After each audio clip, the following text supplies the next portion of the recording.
اعوذ باللہ من الشیطان اللعین الرجیم بسم اللہ الرحمن الرحیم الحمد للہ وکفا وسلام علی عبادہ الذین اصطفیٰ. درود بھیجیے محمد.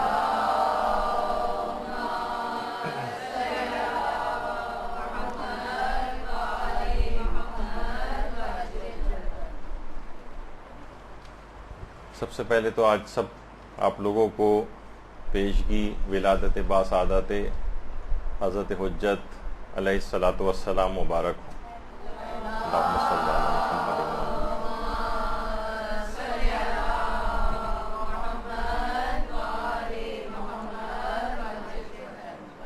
جیسے جیسے آج کا دن ڈھلے گا اور اس کے بعد 15 شعبان کی مبارک شب آئے گی تو اس امام کی ولادت کی شب شروع ہو جائے گی کہ جس کے صدقے میں تمام کائنات قائم ہے اور ہم سانس لے رہے ہیں. وہ نہ ہو تو کائنات میں ایک لہجے کو کوئی شخص باقی نہ رہے. دیکھیے، سب سے پہلی بات تو یہ ہے کہ یہ امامت کا جو عہدہ ہے جو امام زمانہ علیہ السلام کے پاس ہے، یہ ایک الہی عہدہ ہے. کسی شخص کو اس کی اجازت نہیں ہے کہ وہ خود سے اپنے لیے امام منتخب کرے، اور یہی دلیل آغا محسن قرتی نے کانفرنس میں دی تھی کہ جس کے اندر تمام مسلمان علماء شریک تھے. تو انہوں نے وہاں پر ایک سوال رکھا کہ ہم سب لوگ یہاں پر جمع ہیں، ہم سبھی کا اعتقاد یہ ہے کہ امام زمانہ آئیں گے. کچھ کا ہے کہ پیدا ہو چکے ہیں، کچھ کا ہے کہ پیدا ہوں گے. تو ایسا کیوں نہ کریں کہ ہم سب لوگ مل کر ایک منتخب کر لیں کہ یہ ہیں امام زمانہ. تو جتنے بھی اور غیر شیعہ علماء وہاں پہ موجود تھے انہوں نے کہا نہیں، یہ تو ممکن ہی نہیں، یہ ممکن ہی نہیں ہے کہ ہم امام مہدی کو خود سے مقرر کر سکیں. تو انہوں نے یہی کہا کہ دیکھیے، جب 12واں جانشین خود سے منتخب نہیں کیا جا سکتا تو پہلا جانشین کیسے خود سے منتخب کیا جا سکتا؟ تو ایک الہی عہدہ ہے. اچھا، مومنین کرام آج کل ایک دوسری قسم کی بحثوں کے اندر لگ گئے.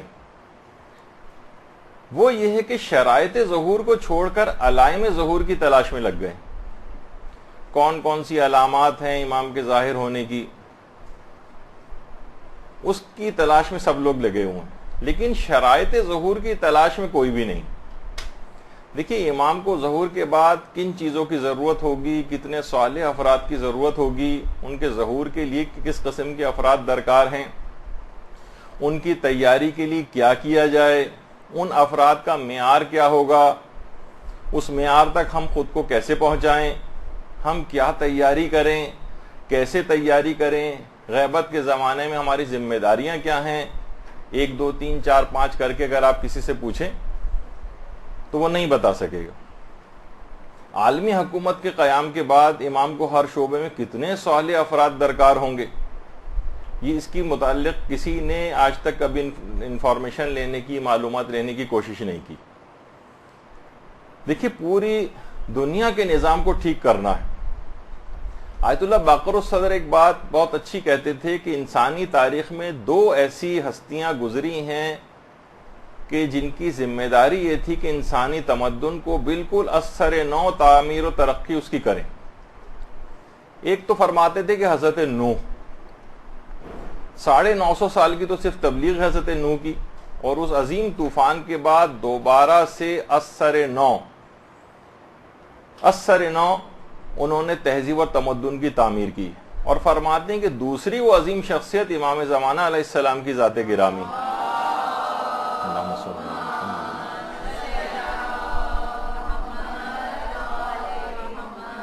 کہ 1000 سال سے زائد زمانے غیبت کے بعد جو فساد اور تباہی دنیا میں واقع ہو چکی ہوگی، اس کے بعد اثر نو تہذیب اور تمدن کی تعمیر کریں گے. اچھا، لیکن ہمارا کیا حال ہے؟ ہم اس پورے سیٹ اپ کے اندر کس جگہ پر ہیں؟ حاجی شیخ محمد اسماعیل دولابی یہ عرفا میں سے گزرے ہیں. وہ اس حوالے سے ایک بہت ہی اچھی بات کہتے تھے. وہ فرماتے تھے, اچھا خود حاجی شیخ اسماعیل دولابی اتنی عظیم شخصیت ہیں کہ ان کی قبر مبارک حضرت معصومہ قم کے روضے کے صحنی میں. درود بھیجیے محمد علیہ محمد صلی اللہ علیہ وسلم.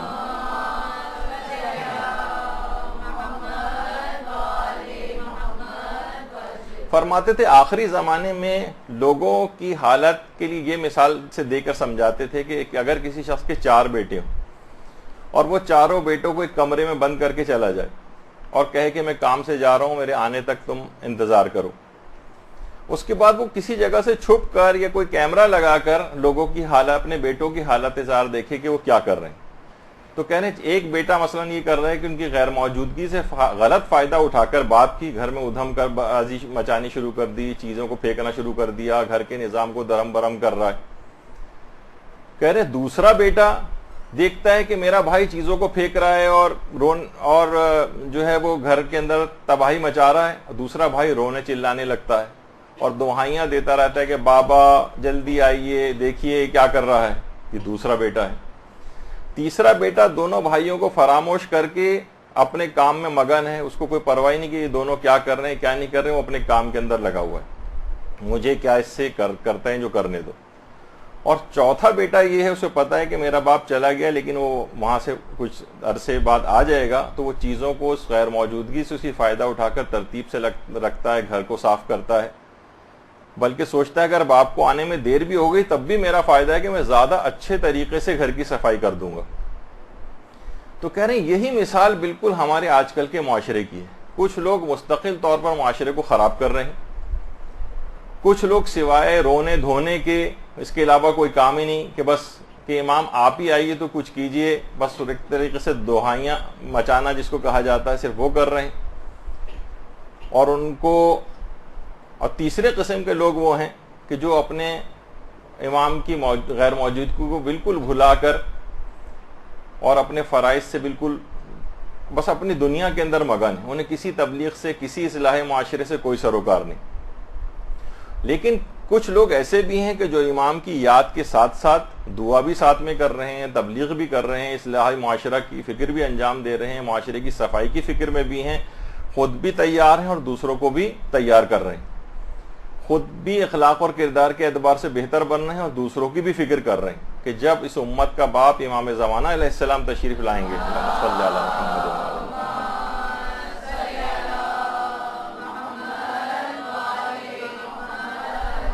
تو اس دوران ہم نے اپنے ذمے کا کام کیا ہوا.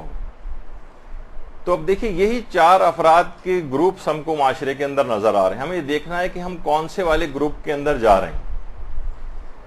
دیکھیے ایک اور بات علماء کہتے ہیں کہ تمام معصومین جو ہیں, تمام معصومین ان کی ہم سے یک طرفہ محبت ہے. معصومین ہم سے یک طرفہ محبت میں گرفتار ہیں. امیر المومنین علیہ الصلوۃ والسلام نے اپنے ایک صحابی اللہم صلی علی محمد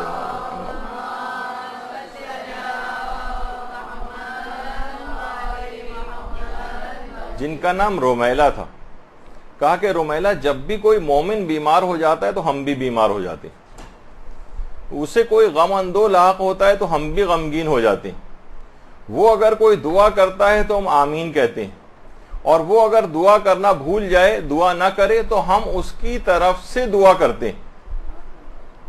امام کی یک طرفہ محبت ہم سے. اسی طریقے سے پروردگار عالم بھی مومنین سے ایک لحاظ سے جو آج کل ہم لوگوں کی حالت ہے یک طرفہ محبت میں گرفتار ہے. وہ خود حدیث قدسی کے اندر فرماتا ہے اگر مجھ سے روح گردانی کرنے والے جان لیتے کہ میں ان سے کس قدر میں ان کا مشتاق ہوں تو وہ شدت شوق سے مر جاتے. یعنی پروردگار کی اتنی شدید محبت. اچھا اس دنیا میں بھی دیکھیے یک طرفہ محبت کے ہم آپ میں سے کوئی بھی قائل نہیں, ہم سب آپ بدلہ چاہتے ہیں. جو رشتہ دار آپ کے گھر نہیں آتا آپ بھی اس کے گھر پہ نہیں جاتی, جو اگر آپ کو کوئی تحفہ نہ دے تو آپ بھی اس کو تحفہ نہیں دیتی, کوئی اگر آپ سے اظہار عقیدت و محبت نہ کرے آپ بھی اس سے نہیں کرتی, اس نے اگر شادی میں نہیں بلایا تو آپ بھی اپنے گھر کی شادی میں اس کو نہیں بلاتی, اس نے اگر حتیٰ کہ مجلس میں آپ کو نہیں بلایا تو آپ بھی اس کو نہیں بلاتی ہیں, اس کی مجلس میں نہیں جاتی. تو امام زمانہ علیہ السلام سے زیادہ مضطر اور غمگین کوئی بھی نہیں. اذن ظہور کے لیے ماننے والوں سے اپنی بار بار دعا کی اپیل کرتے ہیں, ان کو نصیحتیں کرتے ہیں, ان کو ہدایتیں دیتے ہیں. نہ اس بات کو جاننے کا کسی کو شوق ہے, نہ ان کی تعمیل احکام کا کسی کو کوئی پرواہ. البتہ دعاؤں کے لحاظ سے 15 شعبان کی رعایت کے لحاظ سے ایک لمبی لسٹ ضرور ہے ہمارے پاس, جس کو لازمی طور پر ہمیں امام سے قبول کروانا ہے. سب منوانا ہے ان سے, لیکن ان کی ایک بات نہیں ماننا ہے. یہ ون وے ٹریفک یا جس کو ون وے ٹکٹ جس کو کہا جائے, یہ نہ دنیا میں قبول کیا جاتا ہے اور نہ آخرت میں قبول کیا جائے گا. خود امام زمانہ علیہ السلام فرماتے ہیں کہ ہم تمہاری سرپرستی اور دیکھ بھال میں کوتاہی نہیں کرتے اور نہ تم لوگوں کو فراموش کرتے ہیں. اگر ہم ایسا نہ کرتے تو یقیناً تم پر مصیبتیں نازل ہو جاتی اور دشمن تم کو جڑ سے اکھاڑ پھینکتے. تو اب دیکھیے کہ ایسی چیز ہے یہ کہ واقعتاً ہم سے آئمہ یک طرفہ محبت کا شکار ہیں. ہم اپنے کسی عمل سے اس بات کا اظہار نہیں کرتے کہ ہمیں کوئی فراق ہے, ہمیں کوئی دکھ ہے. بس چند ایک رٹی رٹائی ٹائپ کی چیزیں, زیارتیں اور دعائیں ٹائپ کی ہیں. یعنی واقعتاً اتنا دکھ ہوگا اس لحاظ سے امام کو بھی, جیسے کہ امیر المومنین علیہ السلام کو تھا.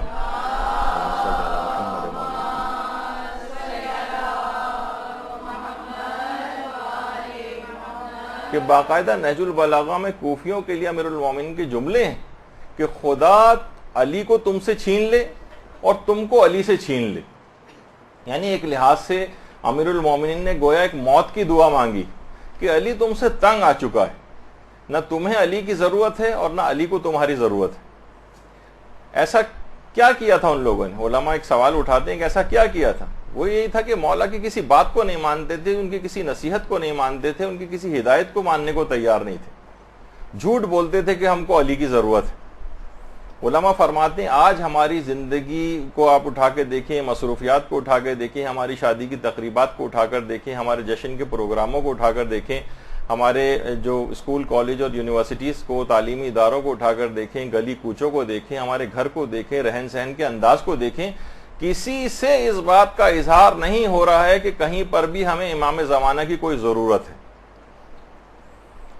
صرف ہم کو اپنی حاجت کی فکر ہے کہ بس یہ چیزیں ہیں, گھر ہو جائے, شادی ہو جائے, اولاد ہو جائے, مال و دولت صحیح طور پر آ جائے, امن و امان ہو, تاکہ اطمینان کے ساتھ ہم اس طرح کی زندگی بسر کریں.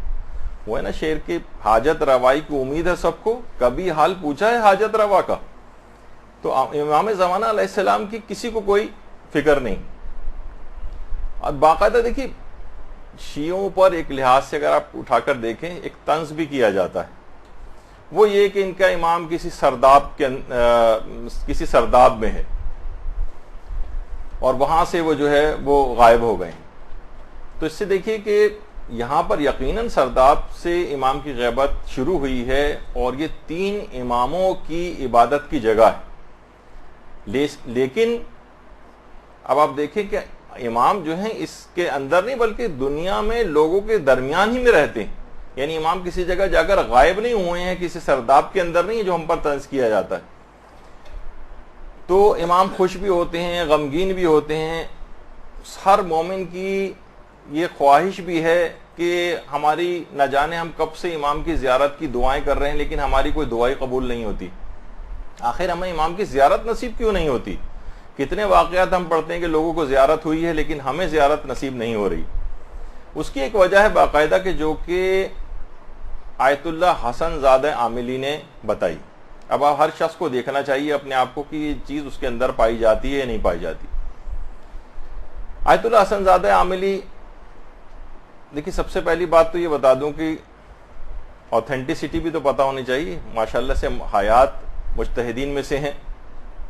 اور پھر میں دوبارہ ہر دفعہ ذکر کرتا ہوں لیکن وہ بات ہی ایسی ہے کہ آیت اللہ محمد حسین طباطبائی جیسا شخص یہ کہتا تھا ان کے متعلق, آیت اللہ حسن زادہ عاملی کے متعلق, کہ ان کا مقام اور مرتبہ سوائے امام زمانہ علیہ السلام کے کوئی نہیں جانتا.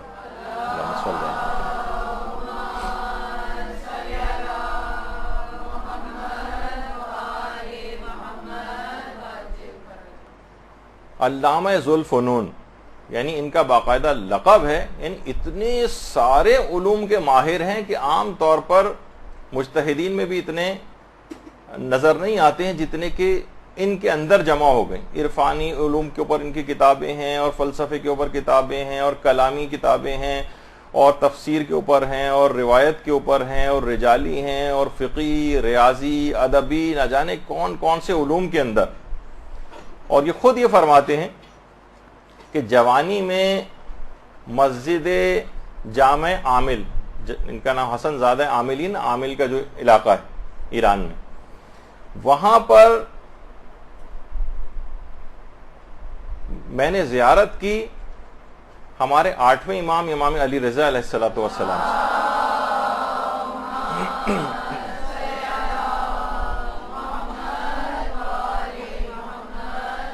8ویں امام فرماتے ہیں کہ 8ویں امام نے مجھے اپنے قریب بلایا اور کہا کہ میرے قریب آؤ، اور اپنے چہرہ نورانی کے اوپر جو نمی تھی اس کی طرف اشارہ کر کے کہا کہ اسے تم نوش کرو۔ کہہ رہے ہیں کہ میں نے آگے بڑھا اور اپنے لبوں سے امام کے چہرے کی وہ نمی اپنے ہونٹوں پر لی۔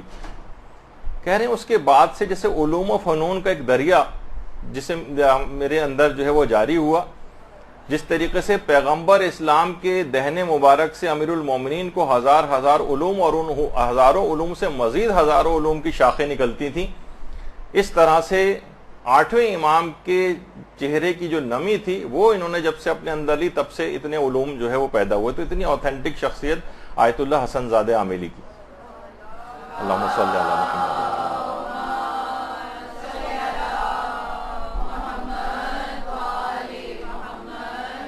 یہ آیت اللہ حسن زادہ عاملی فرماتے ہیں کہ آیت اللہ محمد حسین طباطبائی کے جو بڑے بھائی تھے، جن کا نام تھا سید محمد حسن الہی طباطبائی، یہ عرفان اور سیر و سلوک میں آیت اللہ علی آقا قاضی کے شاگرد تھے، اور بلکہ آیت اللہ سید جلال آشتیانی فرماتے ہیں کہ مراتب سیر و سلوک میں حسن الہی اپنے بھائی محمد حسین طباطبائی سے بھی بہت آگے تھے، مراتب سیر و سلوک۔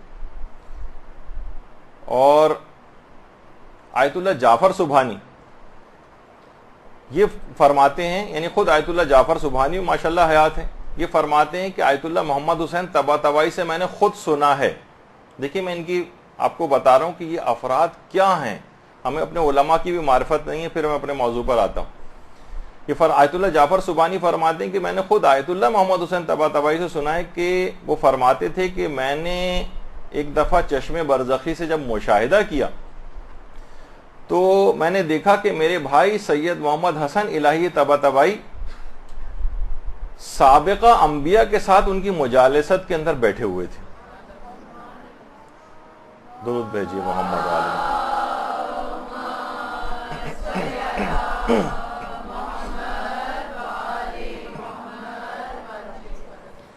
تو آیت اللہ حسن زادہ عاملی کی میں بات بتا رہا تھا۔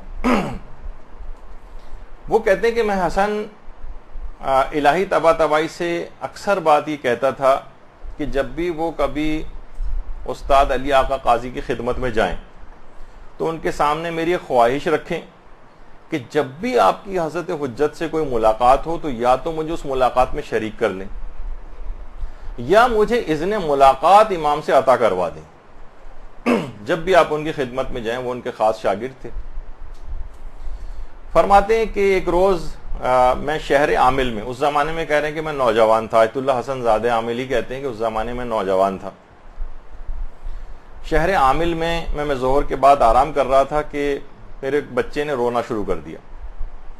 تو کہہ رہے ہیں اس وقت میں ظاہر ہے کہ میرے آرام کا وقت تھا اور مجھے تھوڑا سا غصہ آ گیا اور میں نے بچے کو اپنے ڈانٹ کر خاموش کروا دیا۔ اچھا بچہ جو تھا وہ سہم کر خاموش ہو گیا۔ فوراً مجھے پشیمانی کا احساس ہوا کہ میں نے بچے کو ڈانٹ کر ناراحت کر دیا۔ خیر کہہ رہے ہیں مجھے اپنی غلطی کا احساس ہوا، میں عصر کے بعد بازار گیا، بچے کے لیے مٹھائی اور میوے وغیرہ خرید کر لایا تاکہ اس کے دل کو میں شاد کر سکوں۔ کچھ دن بعد جب آیت اللہ حسن الہی طباطبائی، وہ جن کی ابھی میں نے دکھائی تھی تصویریں، ان کی جوانی کی تصویریں، وہ بھی اس وقت نسبتاً جوان تھے، ان کے پاس گیا اور ان کے سامنے اپنی اس خواہش کو دوبارہ رکھا کہ جب بھی آیت اللہ علی آقا قاضی طباطبائی کے پاس جائیں تو میری ایک تحریری درخواست ان کو دیں کہ مجھے امام زمانہ سے یا تو ملاقات کا شرف عطا کروا دیں، یا جب ان کی ملاقات ہو تو مجھے شریک ملاقات کر لیں۔ حسن الہی طباطبائی وہ درخواست لے کر آیت اللہ علی آقا قاضی کے پاس آئے اور ان کو لے جا کر دیا۔ آیت اللہ علی آقا قاضی نے ان کی درخواست پڑھا اور اس کے بعد ان کا چہرہ متغیر ہو گیا۔ اب جو جملے انہوں نے کہے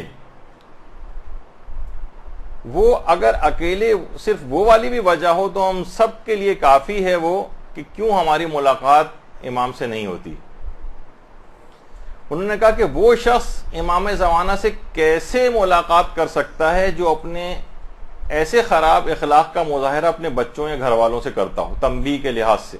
اور اتنی معمولی سی بات صرف تھی کہ بچے کو غصے سے ڈانٹ کر خاموش کرا دیا تھا جو سہم گیا تھا، اور کہا کہ وہ شخص کے جو کہ تندی اور ترشی سے پیش آتا ہو اپنے گھر والوں سے، وہ کبھی بھی امام سے ملاقات کا شرف حاصل نہیں کر سکتا۔ جو کسی سے بد اخلاقی سے پیش آتا ہو وہ کبھی اس مقام اور مرتبے تک کو حاصل نہیں کر سکتا کہ وہ امام زمانہ سے ملاقات کا شرف حاصل کر سکے۔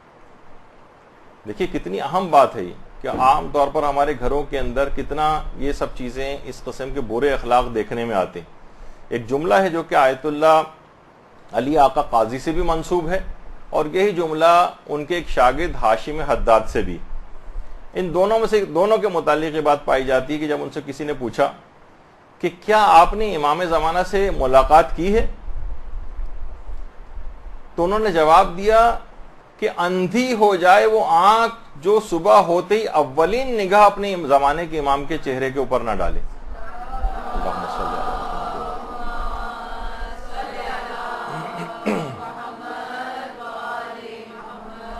تو یہ جو ہماری گھریلو بد اخلاقیاں ہیں، گھر میں جو ترشیاں ہیں، یہ جو غیبتیں ہیں اور یہ جو طعن و تشنیع ہیں، ایک دوسرے کو برا بھلا کہنا ہے، اور گھر والوں کے ساتھ سخت رویہ، برا رویہ، کہیں بیویوں نے جھگڑے ڈالے ہوئے ہیں، کہیں شوہروں کی بد اخلاقیاں ہیں، کہیں ساسوں، نندوں، دیوروں، جٹھانیوں اور ان لوگوں کی بد اخلاقیاں ہیں، یہ سب اس قدر مسائل گھروں کے اندر جو کھڑے ہوئے ہیں، اور بد اخلاق جو اس طرح کے گھرانے ہوئے ہیں جس کے اندر اس طرح کے بد اخلاق لوگ موجود ہیں، کبھی وہ اس سعادت کو حاصل نہیں کر سکتے کہ امام زمانہ کی زیارت کر سکیں۔ یہی وجہ ہے کہ ہمارے چھٹے امام، امام جعفر صادق علیہ الصلوۃ والسلام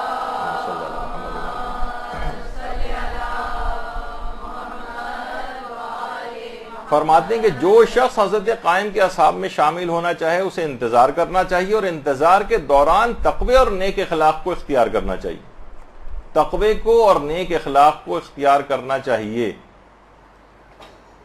ہمارے ہاں یہی نیک اخلاق بالکل مفقود ہوتا جا رہا ہے، اور گھروں میں سب کو اس کی مثالیں لوگوں کے سامنے۔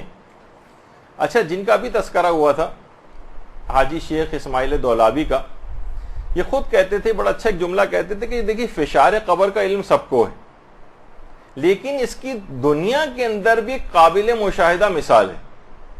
فشار قبر کی دنیا میں قابل مشاہدہ مثال کہتے تھے وہ ہے بد اخلاق شخص، یہ خود کو بھی فشار دیتا ہے اور دوسروں کو بھی فشار دیتا ہے۔ بد اخلاق شخص جو ہوتا ہے ہر وقت غصے میں، ہر وقت بد کلامی، اور آپس میں ہر وقت کے لڑائی جھگڑے، کوئی اتحاد و اتفاق نہیں، گھروں کے اندر بھی لوگوں کا اتحاد و اتفاق آپس میں نہیں ہے۔ حاجی اسماعیل دولابی ایک بہت اچھی بات کہتے تھے کہ جب مومنین کے دل متفرق ہوتے ہیں، الگ الگ ہوتے ہیں، وہ ایک دوسرے سے جھگڑتے ہیں، تو ان کی مثال آب قلیل کی سی ہوتی، اور جب وہ اتحاد ان میں ہو جاتا ہے تو اب آب قلیل سے آب کر کے حکم میں داخل ہو جاتے ہیں۔ جو کہ فقہی طور پر آب قلیل اور کر کو سمجھتے ہیں واقعی یقیناً اس مثال سے لطف لیں گے۔ کہتے ہیں آب قلیل ایک قطرہ نجاست کے گرنے سے پورا پانی نجس ہو جاتا ہے۔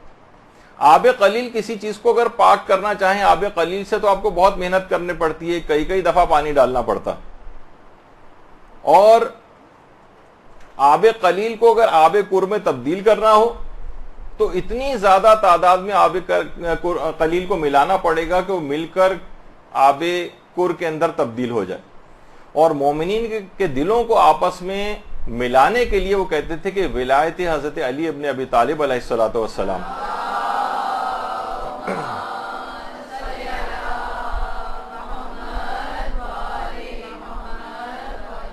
یہ موجود ہے. ولایت امیر المومنین اس دریا کی طرح سے ہے جس سے اگر آب قلیل متصل کر لے اپنے آپ کو دریا سے تو آب کر کے حکم میں داخل ہو جاتا. اور فرماتے ہیں کہ اب وہ خود بھی نجس نہیں ہوتا بلکہ تمام نجس اور متنجس چیزوں کو بھی پاک کرنے کی صلاحیت اس کے اندر آ جاتی. اور یہی وجہ ہے کہ اس اتحاد کے متعلق امام زمانہ علیہ السلام خود فرماتے ہیں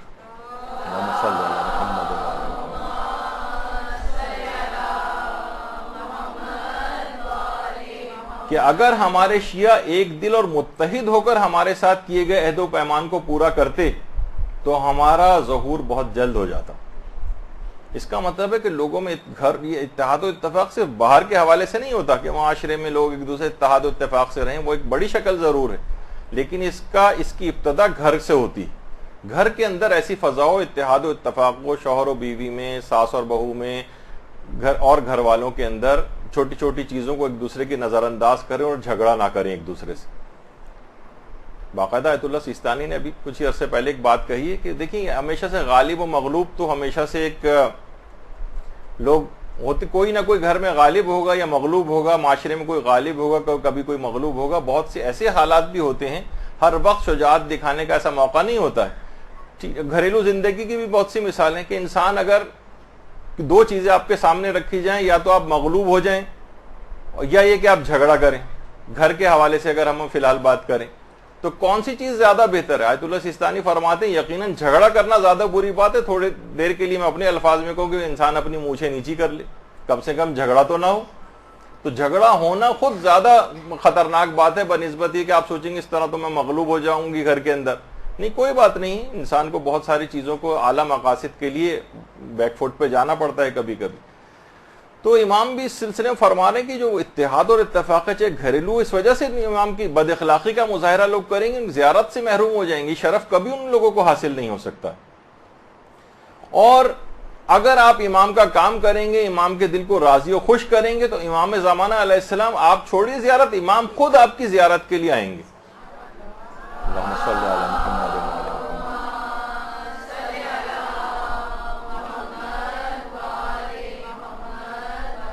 تہران کے جو امام, ہاں اس کے اندر یہ بھی ایک اہم بات ہے کہ دیکھیے پہلے اور بات بتا دوں کیونکہ سلائیڈ ہی آ گئی بیچ میں, کہ امام وقت کا حق ادا کرنا, امام کے حقوق کیا ہیں اس کی بھی تو معرفت ہونی چاہیے نا. جب بھی آیت اللہ کوہستانی فرماتے تھے کہ غیبت امام زمانہ میں جو سب سے بڑی بلا اور مصیبت مومنین کی اپنی ذمہ داریوں سے لا علمی, ان کو پتہ ہی نہیں کہ ہماری ذمہ داریاں ہیں کیا. اور اگر کوئی ذمہ داری پتہ کر کے امام کے لیے کام کرے گا تو امام خود ملاقات کے لیے آئیں گے. تو ابھی میں جن کا ذکر کر رہا تھا تہران کے جو امام جمعہ ہیں حجت الاسلام صدیقی, یہ خود فرماتے ہیں کہ جب تک کہ رہبر معظم صدر تھے تب تک آیت اللہ سید رضا بہاؤالدینی سے ان کا رابطہ نہیں تھا,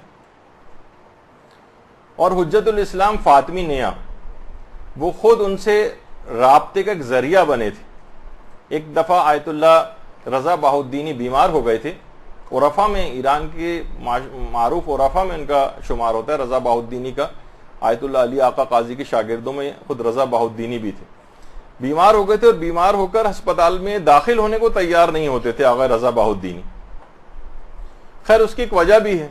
دیکھیے ہاسپٹلس کے اندر عام طور پر دیکھنے میں یہ آتا ہے کہ انسان واقعتاً کوئی خدا ایسا انتظام کر دے, دعا کرنی چاہیے کہ انسان اپنے گھر میں عزیز و اقارب کے درمیان کہ اس کے لیے حالت احتضار کے اعمال کر رہے ہوں, اس طرح کی چیزیں ہو جائیں. عام طور پر ہسپتالوں میں ایک دوسری طرح کا ایک طریقہ کار ہوتا ہے, بلکہ آپ کو آخری اوقات میں وہ لوگ کمرے سے باہر بھی نکال دیتے ہیں, اور بہت ساری چیزیں جو اس وقت مرنے والے کو احتضار کے لحاظ سے ضروری واجبات مستحبات ہوتے ہیں وہ بھی انجام نہیں دے پاتے. تو آیت اللہ بہاؤالدینی تیار نہیں ہوتے تھے کہ میں اسپتال میں داخل ہوں.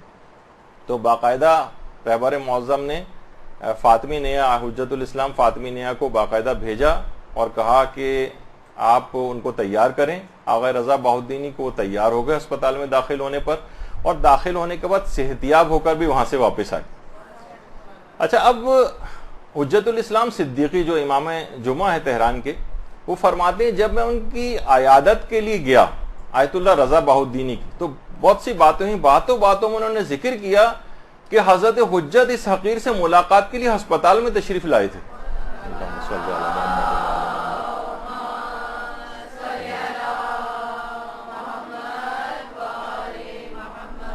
تو اب حضرت حجت سے ملاقات کے لیے ان کی زیارت کی ایک تڑپ ہونی چاہیے، ان کے مشن کے لیے کام کرنے والا ہونا چاہیے، ان کی ظہور کی راہ کو ہموار کرنے والا اگر کوئی شخص ہے تو امام خود ملنے کے لیے آتے ہیں۔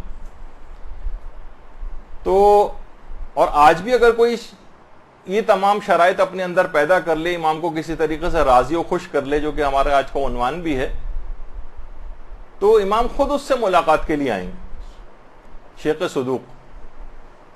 شیخ صدوق کہتے ہیں میں نے خواب میں دیکھا کہ میں مکے میں ہوں، طواف کر رہا ہوں، اور 7ویں چکر کے بعد جب میں حجر اسود پر پہنچا تو حجر اسود کو میں نے بوسہ دیا، اور وہ دعائیں میں پڑھنے لگا جو حجر اسود کو بوسہ دیتے وقت پڑھی جاتی۔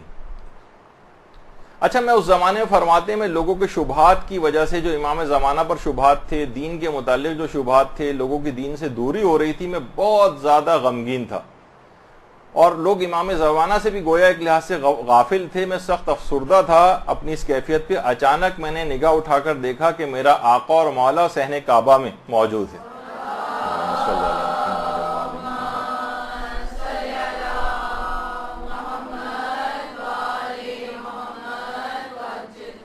فرماتے ہیں کہ امام نے ایک عارفانہ نگاہ مجھ پر ڈالی اور میری ساری کیفیت کو پہچان گئے۔ میں ان کے قریب گیا، امام کو سلام کیا، امام نے سلام کا جواب دیا۔ امام نے فرمایا تم غیبت سے متعلق کوئی کتاب تحریر کیوں نہیں کرتے ہو تاکہ تمہارے دل کا غم دور ہو جائے۔ دیکھیے، دل میں قوم کا غم تھا شیخ صدوق کی، اصلاح کی خواہش تھی، ورنہ دنیاوی مشکلات تو شیخ صدوق کی بھی کوئی کم نہیں تھی، اس کی بھی ایک پوری لسٹ ان کے پاس ہوگی جو آزاد دنیا کے اعتبار سے تھی۔ تو اسی تڑپ اور اس مشن کا احساس ان کے اندر تھا، تو انہوں نے عرض کیا یا ابن رسول اللہ، امام زمانہ اس موضوع پر، غیبت کے موضوع پر تو میں بہت سی کتابیں لکھ چکا ہوں۔ فرمایا کہ میرا مصداق یہ نہیں تھا، امام نے فرمایا میرا مصداق یہ نہیں ہے، بلکہ میں چاہتا ہوں کہ تم ایسی کتاب لکھو جس میں تمام گزشتہ انبیاء اور پیغمبروں کی غیبت کا تذکرہ ہو۔ اور اس کے بعد امام تشریف لے گئے، غائب ہو گئے نگاہوں سے۔ کہہ رہے میں خواب سے بیدار ہوا، طلوع فجر تک میں گریہ اور مناجات کے اندر اور رونے میں مصروف رہا، اور اس کے بعد اسی صبح سے میں نے ایک کتاب لکھنے کا آغاز کر دیا جو امام زمانہ کی ہدایت تھی، اس متعلق کتاب، اور اس کے بعد کمال الدین و تمام النعمہ کے نام سے انہوں نے کتاب مکمل کی۔ تو شبہات بے تحاشا لوگوں کے بڑھتے چلے جا رہے ہیں، باقاعدہ پیڈ ایجنٹ ٹائپ کے افراد ایسے ہیں کہ جو کہ شبہات کو مستقل طور پر پھیلا رہے ہیں۔ آج کل ایک بہت بڑا طبقہ آج کل اخلاقیات کے لحاظ سے تباہ و برباد کرنے کا کام تو میڈیا پہلے سے کر ہی چکا ہے، اور ماشاءاللہ مستقل طور پر کرتا چلا جا رہا ہے، لیکن عقائد کے اعتبار سے بھی ایسے شبہات ایجاد کیے جا رہے ہیں، اور ہزاروں قسم کے مومنین اس کے اندر گرفتار ہو رہے ہیں، ان کی تعداد مستقل بڑھ رہی ہے، شبہات پیدا کرنے والوں کی تعداد مستقل بڑھ رہی ہے۔ اس سلسلے میں اپنی ذمہ داری کو تمام مومنین کو سمجھنا چاہیے۔ ایک معمولی سا ایک کلپ میں ابھی آپ کو دکھاتا ہوں، اس طرح کی سینکڑوں چیزیں موجود ہیں، لیکن صرف ایک آپ کو ٹوکن کے طور پر کہ آپ دیکھیں کہ معاشرے کے اندر کیا ہو رہا ہے، ہم آپ سب کی آنکھیں کھلی رکھنے کے لحاظ سے کیا ذمہ داری ہے ہونی چاہیے اور کیا ہمیں اقدام کرنے چاہیے۔ پہلے آپ یہ کلپ کو دیکھ لیں، پھر ہم آگے گفتگو کرتے ہیں۔ بھیجے نا، اب آخری فریضہ رہتا ہے، علی پہ جوانی کی بہار ہے، شادی کے قابل ہو گیا ہے، میری آخری ذمہ داری ہے علی کا گھر بسانا، اور میرے حبیب میں اس ریت، اس روایت کو بھی جانتا ہوں کہ بیٹے والا بادشاہ کیوں نہ ہو، بیٹی والا بھکاری کیوں نہ ہو، بیٹے والے کو چل کے جانا پڑتا ہے، لیکن میرے حبیب تو جانتا ہے کہ میں قدیر ہونے کے باوجود جسم کی مجبوری رکھتا ہوں، میرا بدن نہیں، ورنہ تیری محبت کی قسم اگر جسم ہوتا رشتہ لینے مدینے چل کے آتا۔ سمجھ میں آئی بات؟ اگر بدن ہوتا چل کے آتا، لیکن میرے حبیب تیری محبت میں مجھے اتنا بھروسہ تھا